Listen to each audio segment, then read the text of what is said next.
Ini pun antara benda yang penting dan sangat penting. Kerana korban bukan hanya setakat haiwannya cukup syarat, sembelih cukup umur dan sebagainya, tapi pembahagian daging korban pun ada bahagian dalam menentukan korban itu akan jadi sah atau tidak.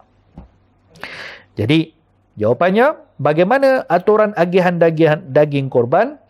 Jawapannya, tidak memadai berkorban hanya dengan sembelih haiwan tanpa sedekah daging kepada fakir miskin, kerana maksud ibadah korban adalah menyantuni fakir miskin. Ingat tu. Maksud ibadah korban adalah menyantuni fakir miskin. Jadi, korban ni sebenarnya bukan untuk kita buat kenduri kahwin. Korban ni sebenarnya bukan untuk kita buat majlis akad nikah atau nak bagi makan orang ramai. Maksud korban yang asal untuk bagi makan kepada fakir miskin. Lebih banyak diberikan kepada fakir miskin, maka lebih afdal, kerana itu maksud korban. Jadi aturan agihan ini ada 3 dia punya martabat. Yang paling afdal, sedekahkan semua daging dan hanya ambil sedikit sahaja untuk diri sendiri. Tuan punya korban, sedekahkan semua daging dan diambil hanya untuk dirinya sedikit saja, dan sedikit itu afdal adalah bahagian hati.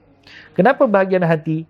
Kerana disebutkan dalam hadis, hidangan pertama yang akan dihidangkan kepada manusia bila mana masuk ke dalam syurga nanti adalah qalbul hut dipanggil. Daripada satu haiwan yang bernama hut, hatinya yang akan dihidangkan sebagai makanan pertama kepada ahli syurga.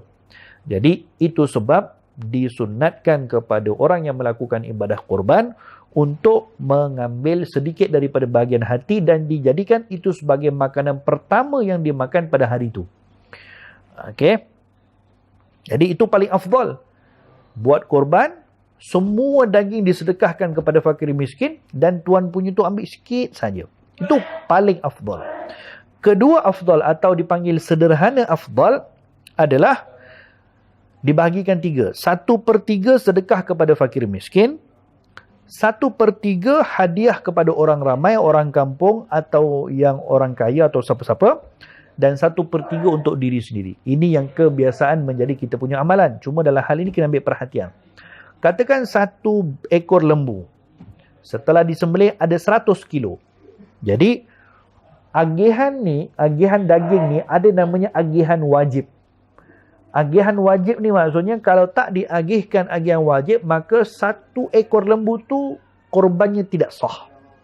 Agihan wajib tu saya tulis kat situ, agihan wajib tu bawah sekali, paling kurang setidak-tidaknya setengah kati atau 300 gram sedekah kepada fakir miskin, itu mesti sampai kepada fakir miskin. Itu yang wajib. Jadi 300 gram daripada 1 ekor lembu, 300 gram daripada 1 ekor kambing mesti sampai kepada fakir miskin.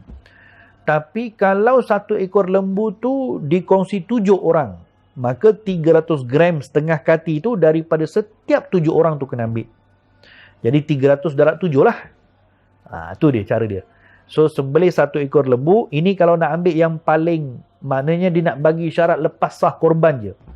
Dia ambil yang paling paling kurang afdal. Yang ni cukupkan syarat sah korban seekor lembu, bagi sikit je kat fakir miskin, yang lain dia nak gunakan.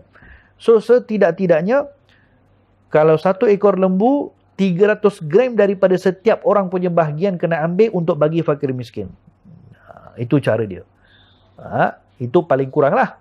Atau sederhana tadi, ambil 1/3. 1 ekor lembu dikorbankan. Katakan satu masjid tu ada buat 5 ekor. Korban 1 ekor lembu, terus asingkan 1/3 daripada 1 ekor tadi.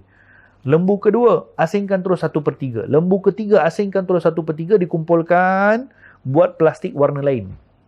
Ini khas untuk fakir miskin, tak boleh kacau. Itu sederhana afdal lah. Atau paling tidak 300 gram daripada setiap bahagian ambil, bagi kat fakir miskin, yang lain bebas untuk digunakan. Okay, dan syarat dia, agihan wajib ni mesti diberikan dalam keadaan daging itu mentah. Tidak memadai kalau dibagikan dalam keadaan sudah masak kepada fakir miskin, itu tak sah.